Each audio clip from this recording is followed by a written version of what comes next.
Hi friends, வணக்கம். Evening time வந்து நான் என்ன ஸ்நாக்ஸ் சாப்பிட்டேன் அப்படிங்கிறத இந்த வீடியோவில் ஆட் பண்ணியிருக்கேன். இது வந்து பார்த்திங்கன்னா பூசணி விதை.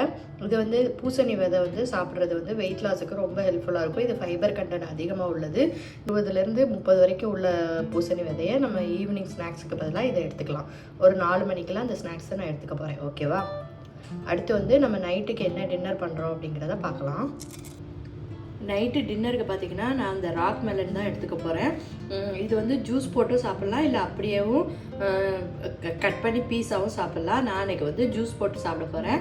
இது ஒன்றும் கிடையாது, இது வேறு ஒன்றும் சுகர் எதுவுமே ஆட் பண்ணக்கூடாது. வெறுமனையாக இதை மட்டும் கட் பண்ணிவிட்டு கொஞ்சம் பால் வேணால், அதாவது லோ ஃபேட் மில்க் வேணால் சேர்த்து ஜூஸ் போட்டுக்கலாம். நான் இன்றைக்கி அப்படி தான் போட போகிறேன். நான் உங்களுக்கு காமிக்கிறேன். உங்கள்கிட்ட லோ ஃபேட் மில்க் இல்லை, பசும்பால் கிடைக்குது அப்படின்னா அதில் கூட கொஞ்சம் தண்ணி சேர்த்து நீங்கள் யூஸ் பண்ணிக்கலாம். ஓகேவா? பார்த்திங்கன்னா தோலெல்லாம் எடுத்துகிட்டு கட் பண்ணி போட்டுட்டேன். இது ஒரு அரை மக்கு அளவுக்கு பால் எடுத்துருக்கேன். அதே இதில் ஆட் பண்ணிடலாம். அப்புறமா இதை மிக்சியில் அடிச்சுட்டு வந்துடலாம். இதில் சீனி அல்லது நாட்டு சக்கரை எதுவுமே சேர்க்காதீங்க. ஓகேவா? நாட்டு சக்கரை தானே அப்படின்லாம் சேர்க்காதீங்க. இது ராக் மெலனே நல்ல ஸ்வீட்டாக தான் இருக்கும். அந்த நேச்சுரல் ஸ்வீட்டே நம்மளுக்கு போதும். சூப்பராக அடிச்சாச்சு. இப்போ இதை கிளாஸ்க்கு மாற்றிடலாம். பார்த்தீங்கன்னா நல்ல டேஸ்டியான ஒரு ராக் மெலன் ஜூஸ் ரெடி பண்ணிட்டேன்.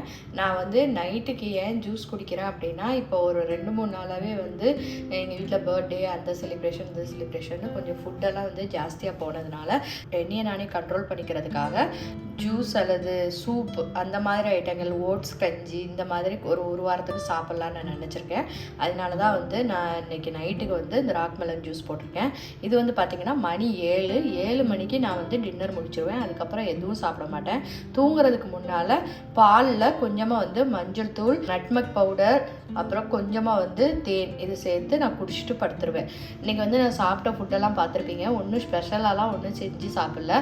இது நார்மலாக நம்ம எப்படி சாப்பிடுவோமோ அதை கொஞ்சம் டிஃப்ரெண்ட்டாக ரெடி பண்ணி நான் சாப்பிட்றேன். இப்படியும் சாப்பிடுவேன். மற்றபடி நான் நார்மலாக சாப்பிட்ற மாதிரி இட்லி, தோசை, ரைஸு, காய் இப்படியும் நான் சாப்பிடுவேன். அதையும் நீங்கள் வரப்போகிற நாட்களில் பார்க்க தான் போகிறீங்க. இப்படிலாம் சாப்பிட்டு தான் நான் வெயிட்டை லாஸ் பண்ணேன் அப்படிங்கிறத உங்கள் கூட ஷேர் பண்ணுறதுல எனக்கு ரொம்ப சந்தோஷம். வெயிட் லாஸ் பற்றின சரியான அறிவு இல்லாமல் நம்ம சில சமயம் ரொம்ப ரூடாக வெயிட் லாஸை ட்ரை பண்ணுறோம். அதனால் நம்ம உடம்புக்கு கெடுதல். அது மாதிரி பார்த்திங்கன்னா இது நிரந்தரமாகவும் நம்மளுக்கு வெயிட் லாஸ் ஆகாது. ஓகேவா? இந்த மாதிரி நீங்கள் ட்ரை பண்ணி பாருங்கள். உங்களுக்கு வெயிட் லாஸ் சூப்பராக நடக்கும். வெயிட்டு திருப்பி ஏறவும் செய்யாது. ஓகேவா? ஓகேங்க. நான் இனிமேல் நாளைக்கு மார்னிங் நான் வீடியோவில் உங்களை மீட் பண்ணுறேன். Good night.